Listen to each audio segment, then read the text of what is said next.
Hey, welcome to Page Break. I'm your host, Brian McClellan, coming to you on a cold but sunny fall day in the mountains of Utah.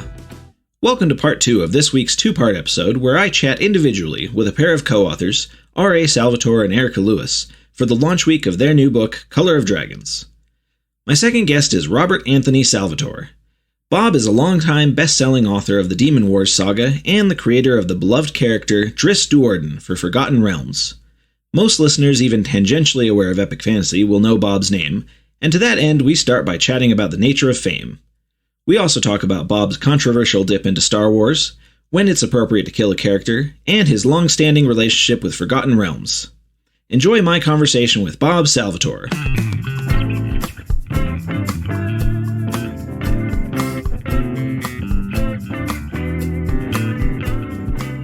Looking through your bibliography, so I don't even mind saying, so you're probably the most famous person I've had in my podcast so far, and I've gotten some really cool people come on. Okay, well then I'm leaving. But it's funny to look through your bibliography because you are of kind of the people that I'm kind of aware of in my career, and as a childhood reader of fantasy and stuff. Your name is so outsized. Does that even make sense? It's just such a big presence in epic fantasy. I've always felt it was the opposite. Really, because as a reader, some of my earliest books that my older brothers handed to me were R.A. Salvatore books, and it's just so many books. You've spent well over 30. Is it over 30 or over 40 just in the Forgotten Realms? It's nearing 40. Actually, with the Cleric Quintet, it's over 40. Yeah, it's over 40. It's almost 45, actually. Phew, that's insane. Yeah, but here's the thing, okay? I've got the sales numbers. I mean, I'm not trying to humble brag or anything, but I've sold a lot of books. Yeah. Consistently for decades. But, everybody, so many of my friends get movie deals, TV deals, all these other things. They I'm not in any of the organizations, so it's not like I win awards. I've won a few, but I'm not like in SIF or anything like that. And I've always felt kind of like the kind of outsider. One thing, starting with TSR back when I did, I call it the locust crowd, the New York crowd, hated us. They hated anything to do with us. Do you think that was because it was kind of work for hire sort of stuff, or? Part of it was work for hire, absolutely. And it was, my first agent told me not to take the deal with TSR for the Crystal Shard in 1987. He said, they're not going to pay you anything. The royalties are terrible. They're going to own it. You should never do this. And I said, I just want to be a published author. I wrote my book in 1983. This is 1987. This was a different book that I had written that got me the audition for the Crystal Shard. And I'm like, I want to get my name in print. I work in finance. I'm going to keep my career going. I just want to get my name in print so I can kind of say, okay, I'm going to put this behind me. But I did it, And he's like, I wouldn't do it. You shouldn't do it. They're no good. And da-da-da-da. And I did it. And, I remember, I'll never forget, about 8 years later when I was putting books 2 or 3 a year on the New York Times list up high, he called me up after I had long dumped him. And he called me up and he's like, I don't know what your new agent's getting you, but I know I can get you a lot more. And I just was like, you ass. And I hung up. But I never felt, it always amazes me when I take it away from what I see to the personal. I'm up at Wizards of the Coast a couple of years ago before the plague for a meeting. And there's a guy in the building doing a Make-A-Wish game. And they introduced me to the guy. And he's shaking and sweating when he meets me. He's like, oh my God, I love his stuff. It was Pat Rothfuss. And I'm like, how is this even possible? This is Pat Rothfuss. I'm like, I just met Pat Rothfuss. This is awesome, right? Because I was never part of that crowd. I didn't want to be part of that crowd. And I'm not saying against the writers in New York, but I came in with TSR. I found some of the best to this day, and I've worked with many of the biggest editors in New York.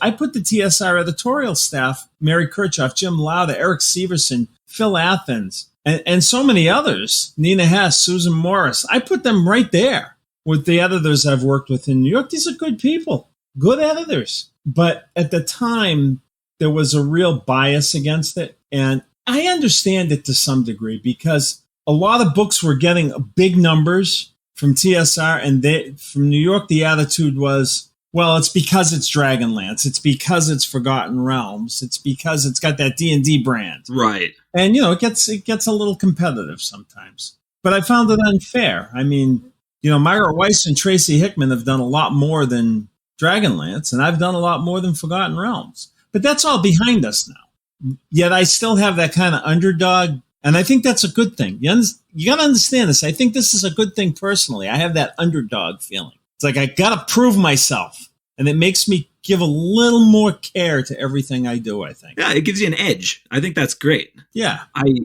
Yeah, that's interesting because it does feel, I think from when I started, when I was in my 1920 saying I really want to be an author, this is something that I'd like to do for a career. I remember kind of reading about kind of that weird division between the work for hire stuff and the kind of traditionally published New York kind of thing. Right. And it's always struck me as a little bizarre because some of my friends have no idea who most of the authors that I talk to and that I'm friends with and that I know who their names are. But if you ask them about, like Dragonlance and Forgotten Realms and all these other properties, they can tell you they've read every single book, and they know the authors, Sure. They know the works, they know the characters. And it's a strange division because it's essentially the same, field. It's not like it's a different, part of writing. Yeah, but it is and it isn't, because there's also like different distribution deals that TSR and Wizards went through New York publishers, so that books were considered trade, not mainstream. There's just all these little, it's like if you look at the New York Times list, right? Nobody knows how that list works because the publishing industry has this kind of Byzantine, like opaque background to it.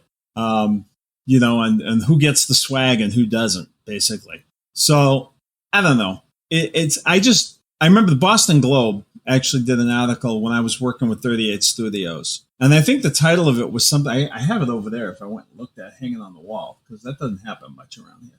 It's one of the things I kept. And it said the Massachusetts, the best-selling Massachusetts writer you've never heard of. That was the headline, or something like that. Yeah. And it's true. So do you think that's true? So I have like a small obsession with like the kind of weird fame that authors have. Yeah, it's weird fame. That's true. It's very bizarre fame because you can obviously walk down the street and probably nobody will have any idea who you are. Unless I'm at a convention. And then maybe a few people might notice. Right, but if you're at a convention, I feel like half the people at a convention would notice you. But maybe I'm projecting because I grew up with fantasy. No, I don't know, because I'm kind of an oblivious person. But see, I still live in the hometown where I was born. Yeah, and I'm just Bobby out here. And then, so I guess part of this is probably my own doing, in that I don't really give a damn about it. To be honest with you, and this drives publishers crazy, I don't give a damn about bestseller lists. Yeah, I don't give a damn about awards, and I don't give a damn about fame. I give a damn about making the people who enjoy my books feel like they got something that was worth their money when they buy my books, or worth their time if they borrow them from the library, or worth their time just to read them or listen to them on audio. That's all I care about in this. The rest of it is just, I don't know. But I just never think of myself in those terms, And it's funny because around here, I'm just the guy who coaches softball, plays softball, coach the girls softball team, coach the boys hockey teams. That's all I am. I'm Bobby, right? And that's what I want to be. That's my life. This is real. It's funny because Robin Hobb said much the same of kind of like of maybe being a tiny bit oblivious to our own fame. And I guess maybe that's interesting to me as a millennial, because I look around at colleagues and people much younger than me who now they've got YouTube channels. They've got hundreds of thousands of people that watch their videos or watch them play games every single week. Yeah. And it's like real fame. And it weirds me out to see authors who I know have sold tens of millions of books and whose names have been very familiar to me for a long time, kind of not really engage in fame in the same way. Does that make sense? Yeah, but I think part of that is most authors that I know, to some extent at least, are introverts. We spend a lot of time alone. I have this big office that's very empty most days, except for me, because it's my job. So, and I think it was very hard for me when I first started going out to like conventions to not like just freeze up, because I was the shyest kid in high school. I had to train myself not to be shy. And it was a long process. So I think that's part of it. But, the authors I do see who engage on social media usually get themselves in more trouble than not, because authors are supposed to we're supposed to challenge people. And challenging people on social media leads to fights. So, but we're supposed to. That's our job. The job of art is to challenge. It's not just to entertain. It's to make you think. I get that. Should I be on Critical Role playing? I'd love to be a guest on Critical Role someday, but should that be my career? No, I'm not that guy. Yeah. I'm not that guy. That's a different talent.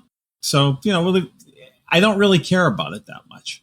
I don't really care. I care about my grandkids. I care about the readers who write to me. I care about the people who show up at my book signings. I care about the conventions I go to. I care about making sure that my editors are happy and doing well. Because then I'm happy and doing well. Well, it's great because it's. I think it's good to focus on that human element. Like you're saying about the fans and about am I writing things that is worth their time, that's enjoyable to them, and makes them happy, or makes them think, or engages them in some way that's positive. Well, I guess I just have a different view of successful than a lot of people put into the world today. I remember after I had left my job, I was working at a wonderful company called Genrad. And I left my job in 1990. Well, my brother was there. My brother's the one that got me in. He's a few years older than I am. And I went back to see him at work. I went to see all the guys. I hadn't seen them in a few years. And we're out in the parking lot, and another one of the guys was there. And when Gary and I were walking in, and he came up and he wanted to bust on Gary. So he said, "Hey, Gary, how's it feel? Your little brother's so much more successful than you are." And I just laughed. But I thought it was like the stupidest thing I'd ever heard. Because my brother Gary could walk into a room and be the center of attention. He just had this charisma about him. When he died back in '99, he died of cancer. The line for his funeral, for his wake, was like miles long, and grown men were like sobbing for days. His office shut down. That's successful. That's how I measure. To me, it's like if you smile the most and have the most people who care about you when you're dead, then you win. Although you're dead. But then you've lived a good life. Right. I don't measure it the way that so many people. How many likes did you get? Give a shit. How many views did that video get? Well, got a lot, but Benedict Cumberbatch read it, so of course it got a lot. That type of thing. That's not me. That's not who I am. I'm not the red carpet guy. I don't want to be. Do you think it's been good for you for you personally as a person to kind of be forced to extrovert a little bit? Yes. Oh, absolutely. I have a lot more fun now. I have a lot more fun now. I didn't have a date in high school. Yeah. I wouldn't ask anyone out. And then I went to like my 20th reunion, and the girls that I was like falling down over, but didn't have the courage to even talk to her. Like, how come you never asked me to that dance? And my wife is like, it is, yes. I have been able to widen my experience intake. My comfort zone has widened. So that makes it easier for me to get on a plane and go somewhere interesting. It makes it easier for me to make new friends when we're out eating, and people sitting next to it makes me easy. A table next to us makes it easier for us to engage if they got a dog, right? We go and eat down the pier in California, and all the outdoor seating, everybody's got dogs, right? We see the dog. I can talk to them now and play with their dog and maybe feed them under the table when they're not looking, that type of thing. I could never have done that before, you see? Because I was afraid of myself. I was afraid of the world. It wasn't just that I was an introvert, because I'm not that much of an introvert. It's that I was shy. So yeah, this has made my life so much more interesting and enjoyable. And especially like when I have to perform. Yeah. Like I miss the conventions now. I dreaded them for years, but I trained myself. Yeah, it's interesting. I think that being forced, maybe not being forced to do things all the time that you hate, but being forced to expand your comfort zone. I think it's probably very good for a lot of people like us that kind of work in this very solitary kind of environment. Like you said, we're just alone for most of the time. Yeah. And, like I gave about 10 years ago, I gave the convocation, the commencement speech. I gave the commencement speech at my alma mater. I could never have done that. That's one of my favorite memories, Yeah. And there's so many like that now. So, yeah, it was a very good thing for me to be forced. I always, my best friend's Jewish, and my wife's best friend is his sister, who also is Jewish. They both have fairly big families. And of course, we went to all the bat mitzvahs and bar mitzvahs and all of that. They included us into their culture a little bit. And one thing that I always really loved, and this is the same thing when my son went to my younger son went to a private school, and they make the young men and women get up in front of the assembly and put themselves out there. And they do it repeatedly. They make them get up and they make them give a speech. They take them out of their comfort zone until that becomes their comfort zone. And I think that's good for people. Now, some people, this is different than being like, I have a sister who is a complete introvert, but she's really happy being an introvert.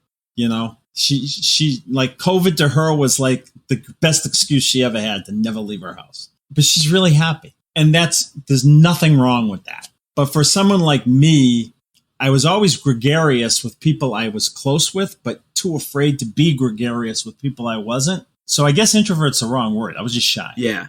I feel that very much, that kind of very much my own experience of when I was young, until the last 4 or 5 years as becoming kind of a successful author, I always struggled with talking to people that I didn't know already.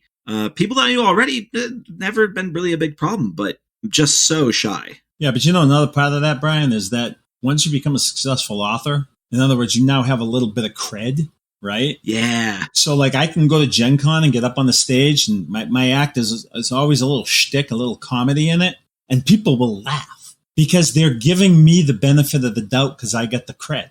You know what I mean? Whereas if I was just a guy up on the stage saying the same thing, they'd probably be like, yay. Right? But because you bring the cred, that allows you to gain more confidence because people will laugh at your jokes. I mean, it's not that they're not funny, because I think I'm pretty funny when I want to be. Too often I'm funny when I don't want to be, which gets me in trouble. But the ability to have the audience like be engaged with you when the minute you walk in there and you're introduced, right, just feeds back on itself and giving you more confidence when you're out. Yeah, it really does. It's amazing because I always looked at those people who seemed to succeed because of their ability to work a crowd and to be able to glad hand and all that stuff. I was always very jealous of them. There is a level of pride being able to come at that from the other side of saying, I became a person that could do that because I succeeded in a different way. When you get up on stage with someone who was born to be on stage, the talent, that person, I mean, it is incredible to watch. Just the way they can handle it is like, wow, truly impressive. It's kind of amazing. Yeah.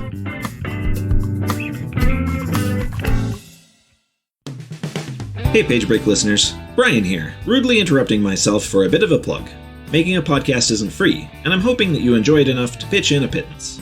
To do so, head on over to patreon.com/pagebreak, where you can toss as little as $3 a month into the tip jar, $5 a month to get the podcast ad-free and early, and $10 a month to hear your name in the credits and feel a smug sense of superiority.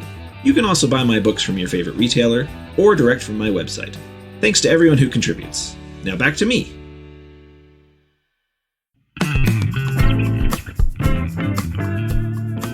Now, so I don't know. I think looking back through kind of your Twitter, you seem to have a complicated relationship with the Star Wars books you wrote.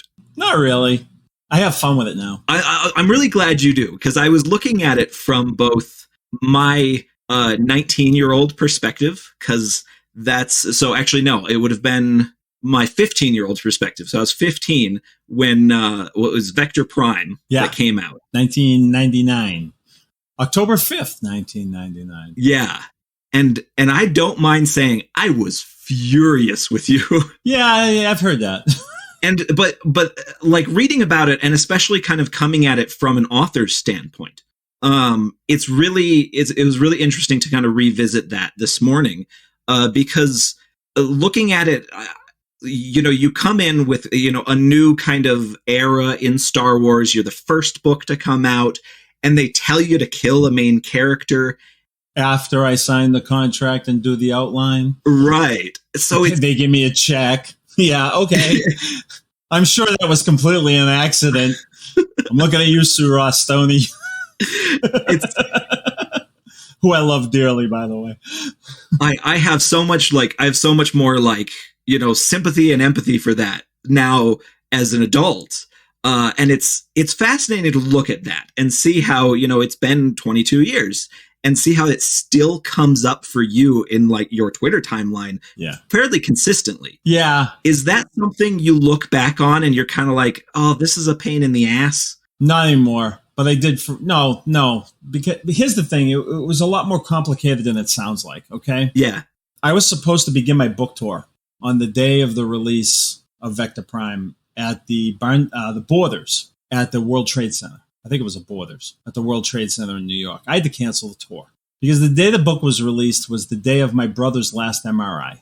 My brother was my best friend in the world. He was my mentor, or in my life, not with the writing, but with everything else. 10 days after, or I don't even remember the date now, but about a week and a half later, he died. Vector Prime comes out. Chewie dies. And now I've got to deal with people who are sending me death threats because the words on a page said a character was dead.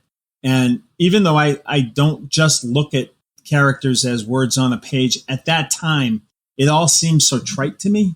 But I knew it wasn't to them. But I was having a real hard time digging up empathy about a fictional character when I was burying my best friend.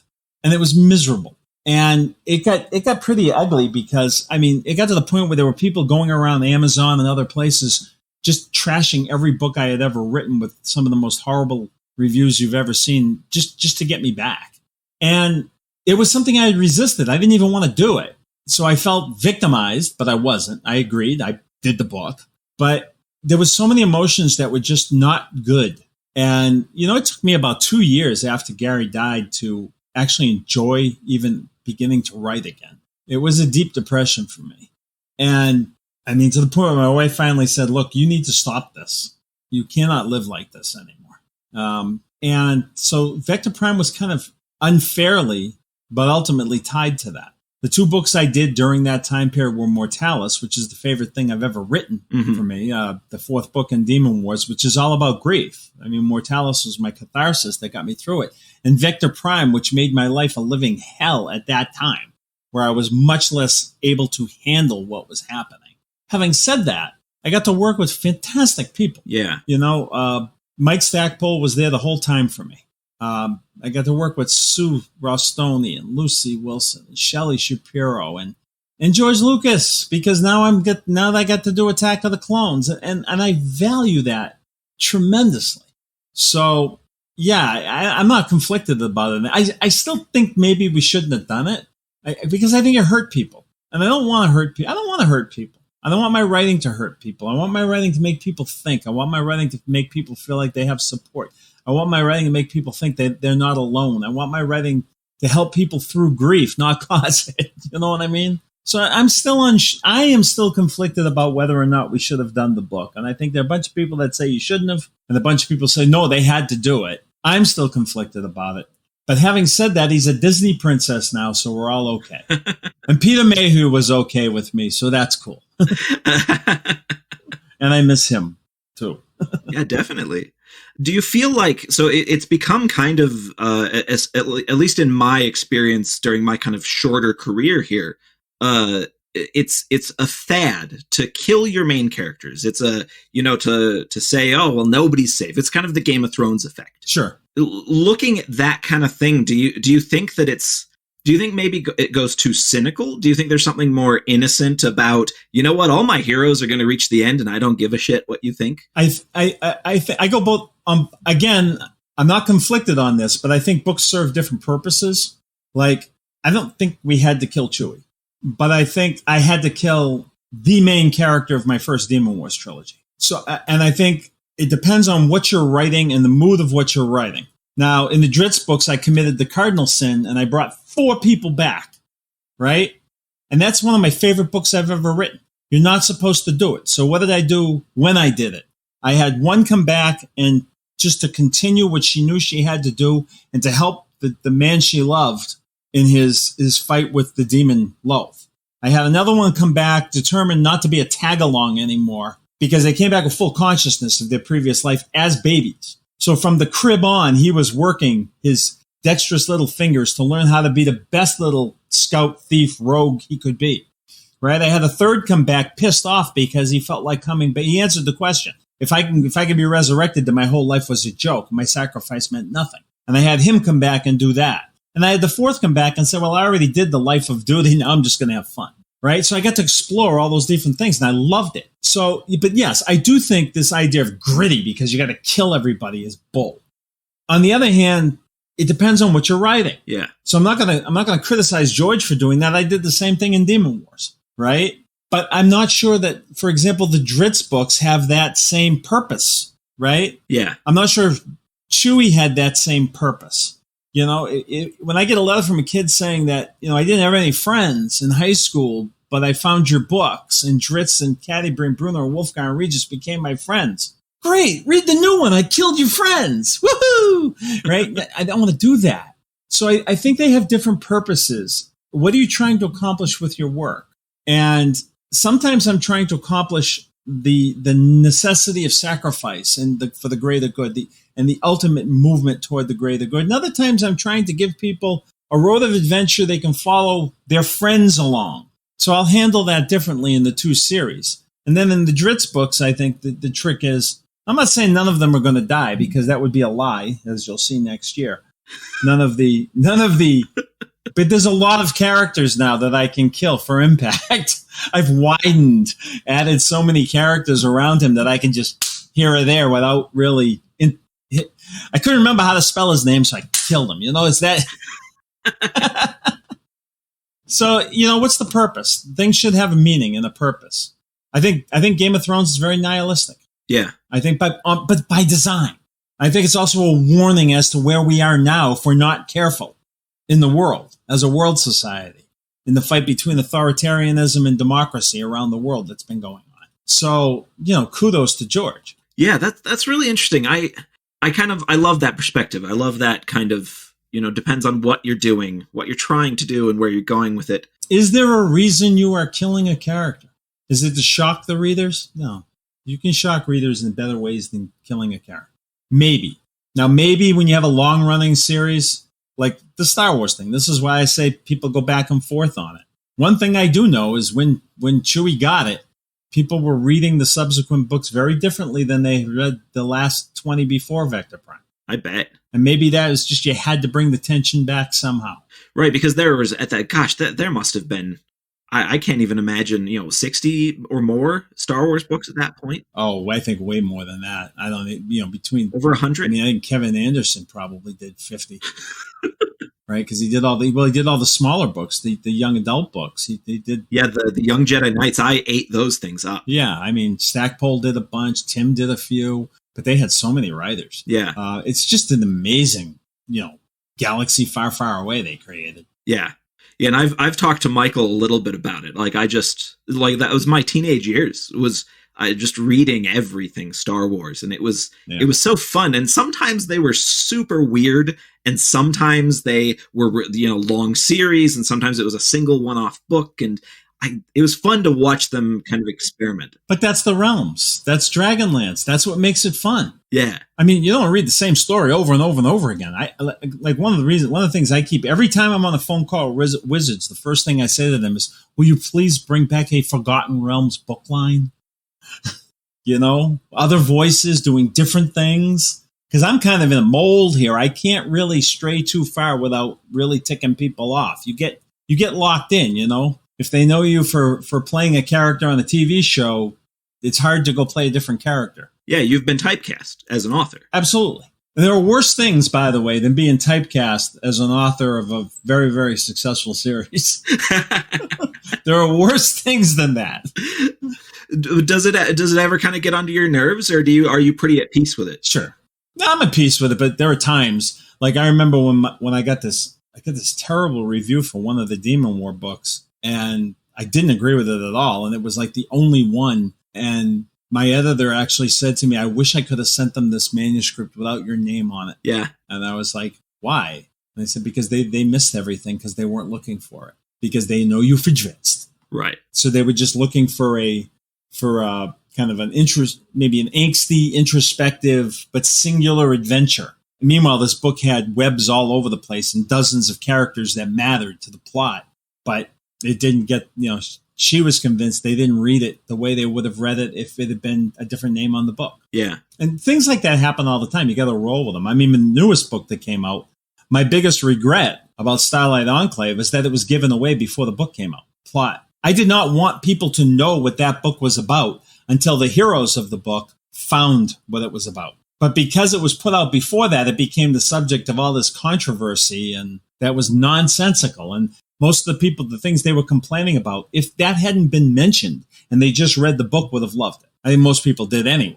But you know what I mean? It's like you see those kind of things. It's like when I did, which book was it? It was Passage to Dawn. And the Walden did their special covers for the books because they had those little raised 3D. Remember those on the hardcovers? Yeah. And they had Wolfgar on it. Now, the people who read Passage to Dawn with the other version, where you couldn't tell who it was behind Drizzt, thought it was Zaknafein coming back from the abyss, not Wolfgar. But the people who read it seeing Wolfgar on the cover, the ending didn't have the impact that it had for the other people. You see what I mean? Yeah. It was kind of, it's like one of the things I hate now is when you see the previews for a movie or a TV show, and it gave away the whole thing. Yeah, the whole film in 2.5 minutes. Yeah, you get more clicks when you do that on the preview, but you ruin the experience. Yeah. Well, and it's fascinating how even for books, how the tiniest bit of marketing can kind of ruin a climax, ruin the. Well, I wish we could have waited for the website, particularly the website, but some of the interviews until after the release. Yeah. But they had other things coming out. They had all the statues and the swords and the video game and everything else coming out.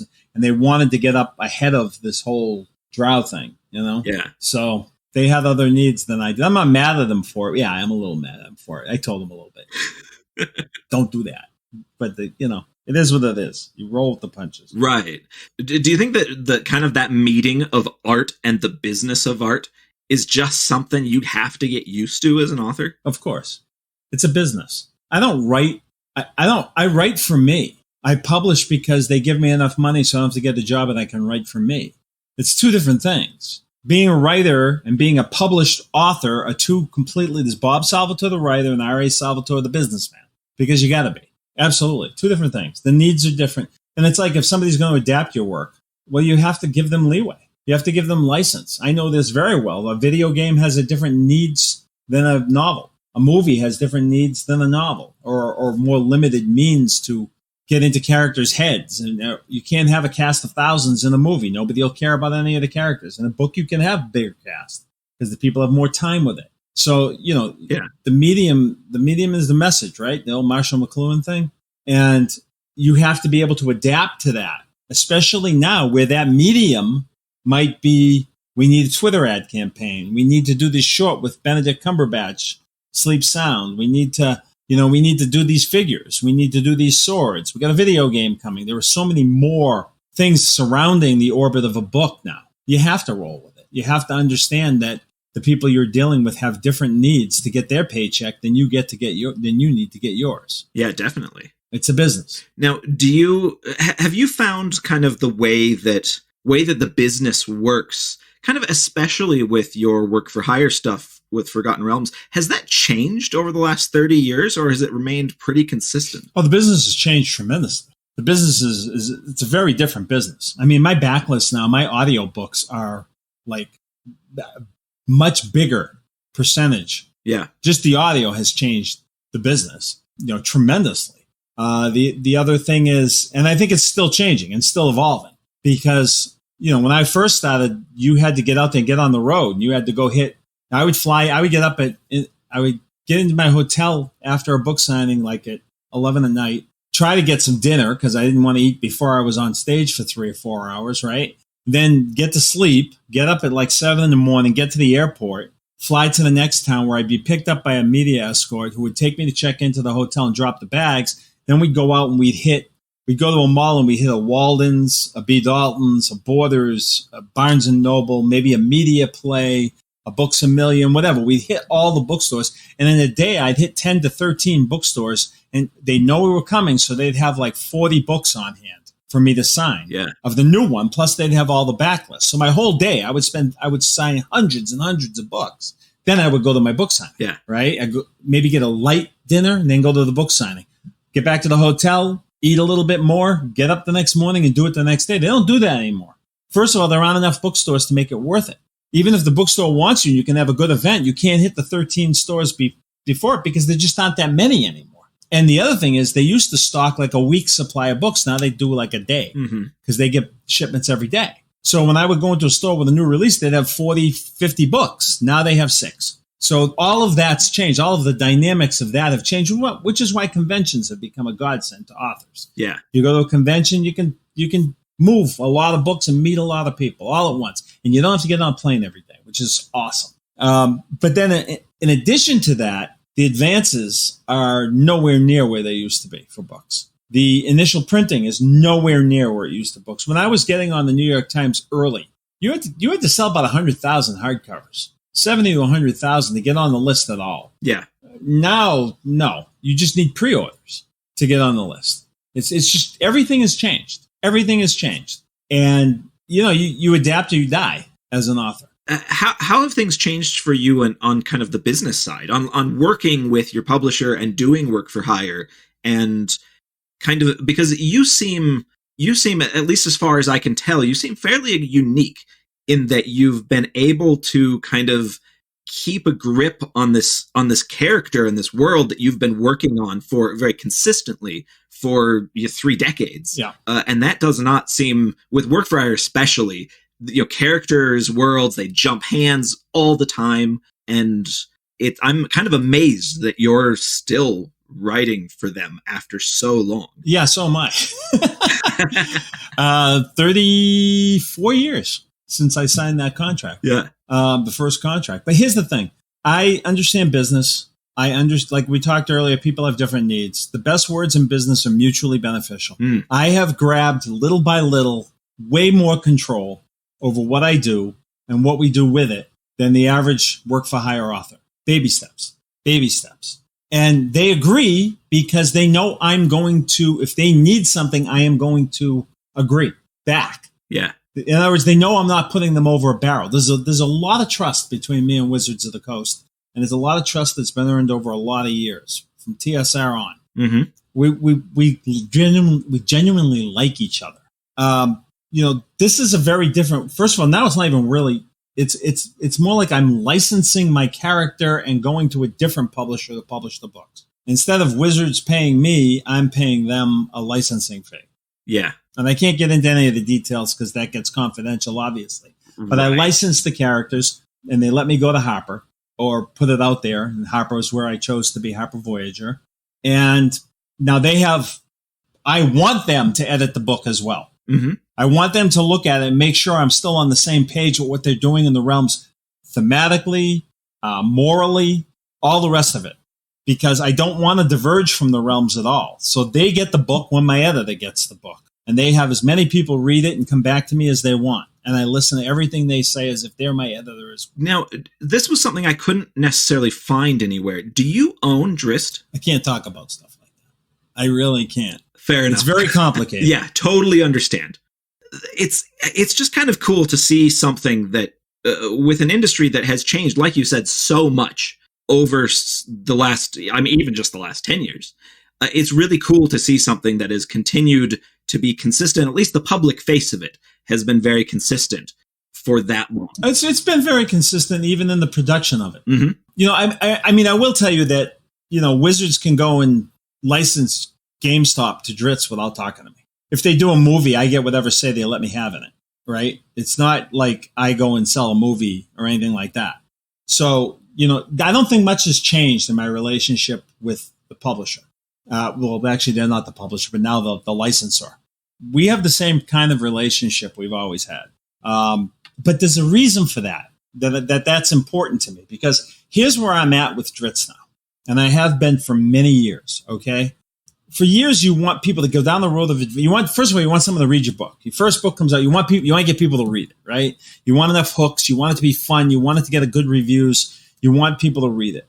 You reach a point with Drizzt, with me, where my primary goal was that I want someone who picks up that book now, because I'm very aware of the fact that even though I'm bringing in new readers every year, young readers every year, a lot of them are the kids of the people who've been reading the books, right? Yeah. I want someone I want you to read my new book, and I want you to feel the same way you felt when you read the first one.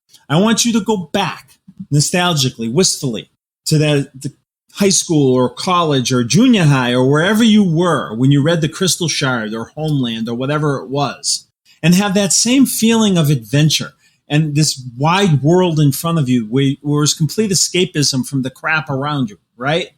That's what I want. I want the Drizzt books to be consistent thematically. I want a parent who read the books when they were 10 and now want their kid to trust that their 10-year-old, it's okay for their 10-year-old to read the new Drizzt book. Okay? I'm not going to put gory scenes and explicit sex scenes in the Drizzt book.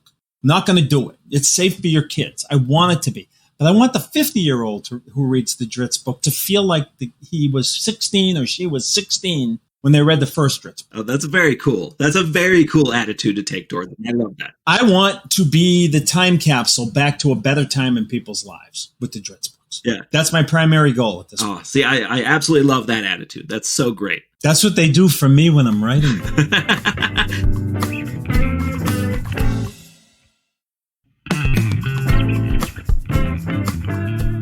There was one question I wanted to ask you about it. About whether working on a single character in a single world for so long, are you burnt out at it? Do you get burnt out? I am slowing down. I'm slowing. My brain doesn't I used to be able to sit down and go, boom, and write 1,000 words like that. Yeah. And I'm old. My brain leaks now. And I get distracted more easily. I'm not a kid anymore. I was 29 when I started this. I'm 62 now. And, they still play softball, but no. I mean, when I get rolling on the book, when I get Drizzt trying to figure out, okay, what now? After the experiences he's had in the more recent books, where he's kind of seen, he's not sure, but he thinks he knows what's next for him. Yeah. How does he get excited about what's now for him? So these are a lot of things that I think. I was 29 when I started writing him, and I'm 62 now. My outlook on the world is very, very different. So I just want his to kind of parallel. So it's almost like I'm writing a journal. It's not that I'm him. Yeah. I wish I had the courage to be him. I don't. But he makes mistakes that I wouldn't make because I know what's going on in other places, and he doesn't in his world, But all the characters, as they age, I'm much more aware of how their lives will change, how their outlook on the world will change, because mine has. So someone like Adamus Entreri, when he finds out a few books ago that there's going to be a price to be paid, and it's of his own making, when he realizes that it's all of his own making, that he was self-deluding himself into thinking that he wasn't an evil jerk, that only then can Adamus Entreri begin to look in the mirror and not loathe what is looking back at him. I couldn't have written that when I was 29. That's interesting. I do think, kind of in my private moments, I spend a lot of time thinking about what my career is going to look like in 20 years, what the works I work on is gonna, how they're gonna be perceived, how I'm gonna perceive them. And it's interesting to hear you talk about kind of that growth of character, especially applied to a single character that you've been writing for so long. Yeah. And do you think that it reflects also in kind of your standalone and your other worlds, kind of the growth that you've had as an author? Sure. I hope it does. I don't know how to go beyond that. Yeah, no, that very much makes sense. I also sometimes I kind of have to assume that you're at an age where you kind of think about is there a moment that I retire? Do I keep writing until, I slump over? Is that something that is kind of on your mind? Those are two different questions. Retirement for me will be when I have no more deadlines. Yeah. And then after I write a book, I sell it or self-publish it. Who knows? Whatever. But after, write the books without the deadlines. I don't know when that's I'm not ready for retirement yet. But I'll be writing until I'm no longer capable of writing. That could be when they close the lid, Yeah. I don't know. But it's two different questions. Right now, I'm trying to find a better life balance between being a writer and being a grandfather and, having to work and having to keep myself in somewhat of shape so I can still play softball and do the things I want to do with my grandkids. But that's different. And so it's all a different question to me. Retirement, if that means I'm not going to write anymore, I don't know how I would live. I don't know how I would live because I find moments when I'm writing of I get into a zone, less now than when I had started because I'm older and my brain leaks. But I get into this zone where it's more exciting than playing a video game. It's more exciting than playing a softball game, even in the last inning of a tie game, where it's so satisfying as the plot, as the answers to all these conundrums you've created just kind of flow out and begin to come together. Yeah. The excitement I feel is it's indescribable. It's a part of who I am. Your brain's moving faster than your fingers can get the words down. Oh, and smoke's coming off the keyboard. It's crazy. Yeah. And those moments I cherish. So I'm not going to stop that. Why would I? Oh, that's cool. I like that. What do your kids think about your career? Because we have to admit that this is a weird career. Because you're a tiny bit famous, but also not really known. Yeah. But you write books, you're self-employed, but you kind of have a boss, but you kind of don't. 3 different responses from 3 different kids. They have their own lives. Yeah. They're all becoming very successful in what they want in their life. And I don't know that any of them read the new books. We don't really talk about it much.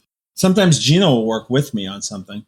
I have little tasks that come up, and Gino's still available now and then to work with me. Brian did that a few years ago, but now he's really busy with a really high-powered job that he loves. So it's Katie is the one that always is why don't you understand how successful you are and famous you are? And Katie is she's kind of like my little life coach there sometimes. So it's just different. We're just a regular family. Yeah, we're just a regular family. When I go to family functions and people start talking to me about my books, I try to get off the subject as fast as possible, because especially if it's somebody's birthday party or if it's a wake for somebody that died, right? And they, I love your new book. Yeah, that's not why we're here, So it's not a big part of my day-to-day life, except when I'm writing. Yeah, I've found that family dynamic of, especially extended family, I don't see too often. I find that very complicated because I fall into the trap of occasionally loving to talk about myself. But as I get a little older and a little more experienced, I realize that it's not appropriate in a lot of situations. Oh God, I'll tell you all about my D&D games and my softball games and stuff. It's just the writing part, because there's Bob Salvatore and there's R.A. Salvatore. And when we start talking about my books, it's R.A. Salvatore. But I don't want R.A. Salvatore in my family. I want Bob Salvatore. That totally makes sense. Yeah, I guess. No, it definitely does. I think that separation is kind of important, especially in terms of what we do. I mean, there have been a couple of awkward moments with my kids where, they have a party and people show up because they want to meet me. And that's awful. Yeah. But not like real celebrities go through, where their entire life has to be guarded. It's not paparazzi outside my house or anything like that. I've seen that with some people I know, and it's awful. I could never have a life like that. I would wind up in jail for killing someone, I'm sure. That's not who I am. That's just not how my brain interacts with the world. Now, I'd be totally remiss before we run out of time here to not mention the book that will be out when this airs. So you've got Color of Dragons. Color of Dragons, yes. It's a standalone that you co-wrote. Now, I couldn't see that you've done a ton of co-writing over your career. Only with my son until this. Yeah. And I was curious because I talked to Erika for this podcast, yep. And her episode will go out the same week. I kind of love this idea of getting both perspectives of how kind of that co-writing thing. How did you enjoy it? How did it differ from kind of the work that you've done with work for hire, where you have, a bit of structure that's been you're told to follow, versus actually collaborating with another person? Well, first, the work for hire work that I've done, the structure was basically, this is the magic system of the world. These are the gods of the world, which I don't even need to use and don't. Go write a good book. There's no structure. Yeah. The only structure I've had in that regard was doing Vector Prime and Attack of the Clones, because in that one, that was true work for hire. I mean, I was given a lot of leeway on Vector Prime, but I had to hit the beat points. Yeah. Attack of the Clones, I wasn't given much leeway at all, because I was following a script's novelization. So those two in the Tarzan novelization I did for that old cheesy TV show were very different. But my Drizzt books and my non-work for hire books, Demon Wars and Sword of Bedware, Crimson Shadow books and Spear Wielder's Tales, those books, the process for me has been very similar. The only difference with Demon Wars, I had to create the magic system and the societal system in the land and have all the boundaries set up before I wrote the book. Whereas with Forgotten Realms, I had to just learn them because they were already there and then work within it. So, but as far as working with somebody else goes, I've done it for 4 books, the 3 with Gino and now the one with Erika. In these situations, there are parts I want to jump in and actually do the writing on, but the voice, I've always let the other author have the voice in the book. I did it with Gino because of a young adult, and he was I think he was in his early 20s when we wrote the book. So he was much more in tune. Now, there were certain scenes in those books that I insisted on writing because they were really scenes that had been in my books before that I wanted to tell from a different perspective, like Bruner crashing a flaming chariot onto a pirate ship, that type of thing. And then the other thing was battle scenes. Gino really wanted me to write the battle scenes because he didn't like writing battle scenes. Now, in this book, there were 2 reasons I got a co-writer on this book. Okay, The first reason was I'm really busy. I've got a bunch of contracts, and I'm trying to find that life balance. 3 reasons. The second reason is I don't really know the YA market. I don't. The YA market's very different, and the way you write the books is very different. And the third reason is Erika's a dear, dear, dear friend of mine, and I know she's a good writer. So we worked many, many hours behind the scenes. She did most of the writing. I did editing on the writing. We argued. We didn't argue. Always got along. Respect each other tremendously. Happy with the end product. Yeah. But when Erika and Kristen, the editor, got on the phone, and I got on the phone, that's when I realized I was out of my league with this young adult stuff. And we have to have this in the book. Oh, we have to have that. And I'm like, I don't want that in the book. And they're like, oh, no, you have to have that in the book. And here's why. And they're going, oh, I love it, this. And I'm like, I don't know what you're talking about. I give up. It's yours. Do it. So it was a very different experience. Do you think it kind of maybe brought out some of your own kind of, I don't know, authorial shortcomings where you kind of had realizations of, oh, this is not my territory? And oh, yeah. The word is humbling. Oh, yeah. Oh, yeah. But it was a really fun experience working with Erika. I had worked with her before in comic. She and Gino and I did a comic for Heavy Metal Magazine. I don't think they ever published it because the magazine bounced around a bunch of places. But I had worked with her before. But really, when Erika left G4 TV to become a writer, she sent me her first book, and I read it, and I was like, I called her up, and I said, this is really good, but do you really want me to edit this? And she goes, oh, I'd love any input. And I ripped her apart because that was my job. Yeah. But it was all gentle, and it was all honest, and she immediately saw what I was doing. And then she finished, and I was like, I got the book back, and she actually listened to what I said. And I'm like, this is fantastic. Not because of what I said, because all I said was trying to bring out more of her. I wasn't trying to put me into her book. I could see where she was, as most authors are, where she was like shying away from something that needed to be told or needed to be done. And I was acting like an editor, and I was just pulling it out of her. And I loved the book, Game of Shadows. When she, I was like, nailed it. And I said, okay, where are you sending it? Because I'm calling the editor and saying, you got to read this. Because she's got a ton of talent. And she knows YA the way I know adult fans. And it's very different. Well, and she has a very good grip on not just on constructive criticism, but kind of coming from that TV background where she was in that position of kind of trying to balance the line between the business and the creative. Much more than I am. And I think that it lends kind of a certain, it's a talent and a skill set that lends a certain brilliance to writing when it's applied correctly. And I think I love that from her. She understands the collaborative. Did you ever see Sound City, the Dave Grohl? No. Dave Grohl did a documentary about a place called Sound City. And it's like where Fleetwood Mac cut the Fleetwood Mac and Rumors album, and Nevermind was done there. That's where Nirvana exploded, because they went in there and used that soundboard they had. But at the end of that documentary, Dave Grohl brings in different artists. They play off each other. They're jamming. Yeah. And like Paul McCartney shows up, Stevie Nicks shows up, Tom Petty shows. It's amazing. Yeah. It's Grohl. It's amazing. He's fantastic.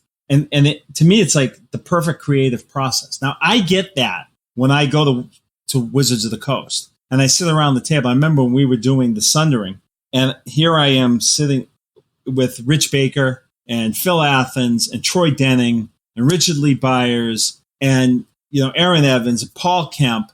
And we're like beating each other up and just this, oh yeah. And Rich Baker and I would have like these long drawn out fights across the table.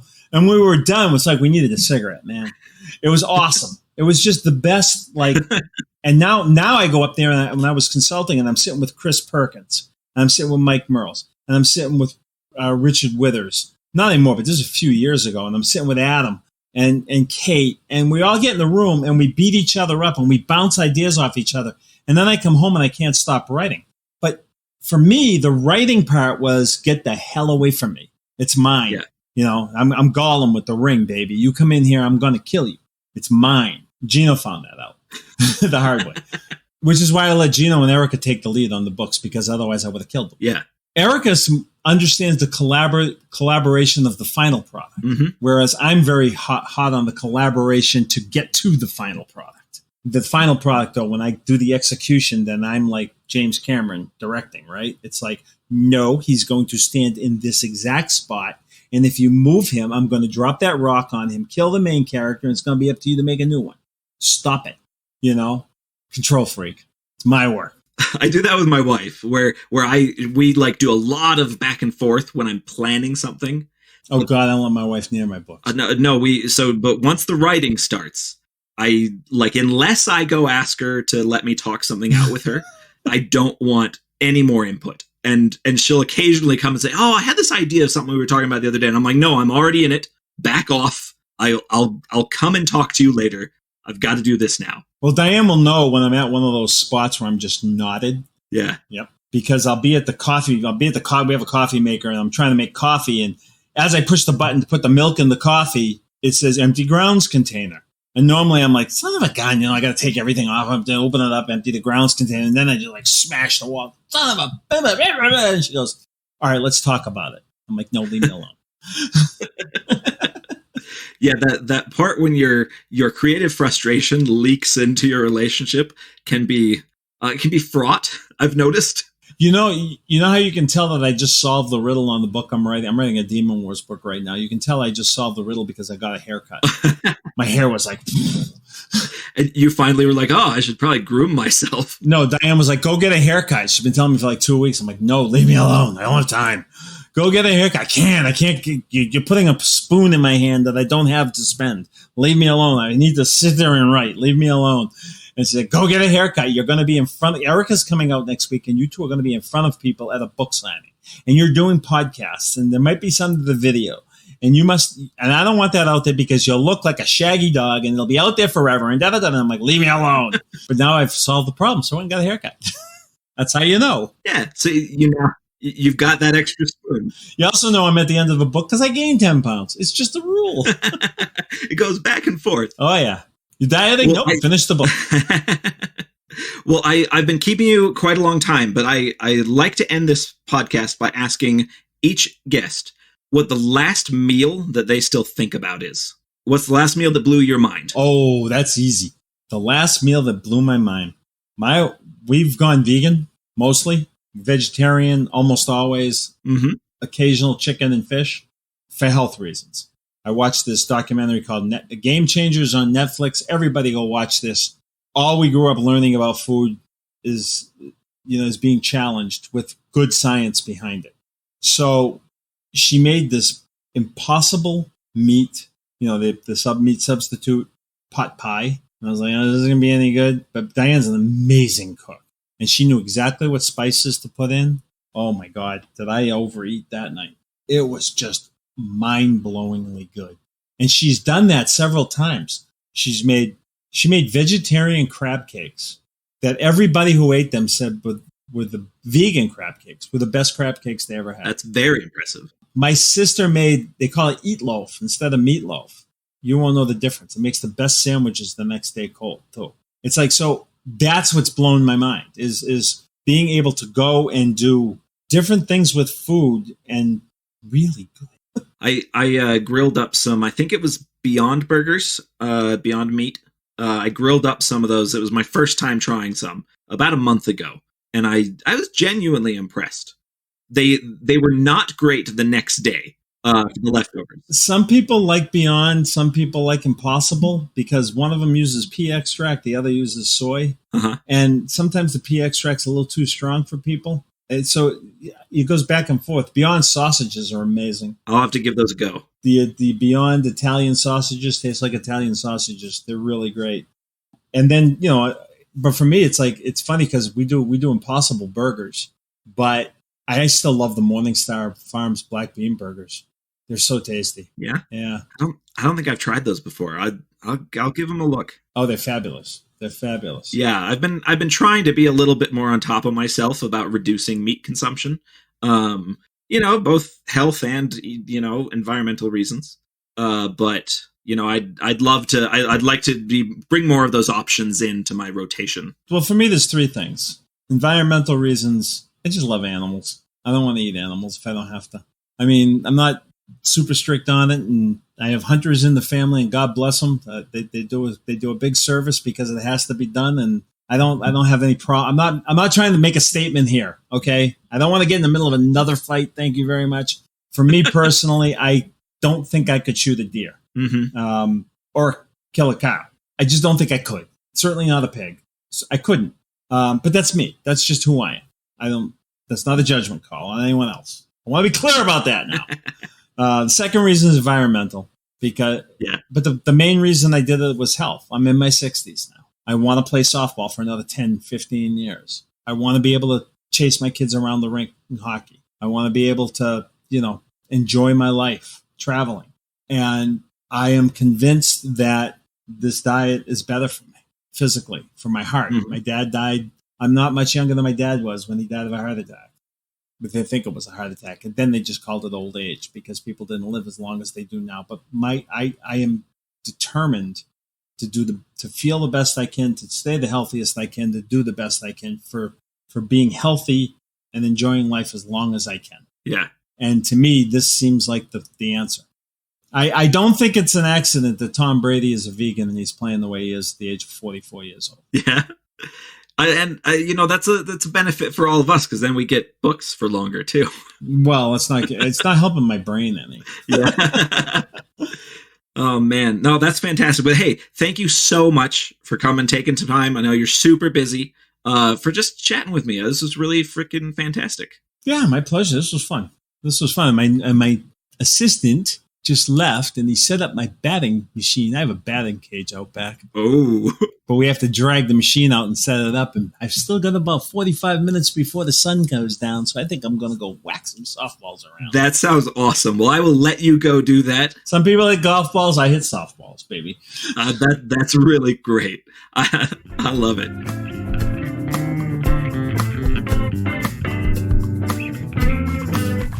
That was epic fantasy author R.A. Salvatore. Thanks again to Bob for taking the time to chat. His new book, Color of Dragons, is available now from your favorite bookseller. You can also listen to my conversation with Bob's co-author, Erika Lewis, at your leisure. You can find links to Bob's social media and some of his books down in the show notes. You can find me, as always, at brianmcclellan.com. Special thanks to James Sutter for music and Tom Bishop for production. If you'd like to support the podcast, head on over to patreon.com/pagebreak or buy my books in ebook, paperback, or audio. You can also get signed copies of my books direct from my website. Don't forget to like, subscribe, and leave a review. Special thanks to Kyle Anderson for his backering on Patreon.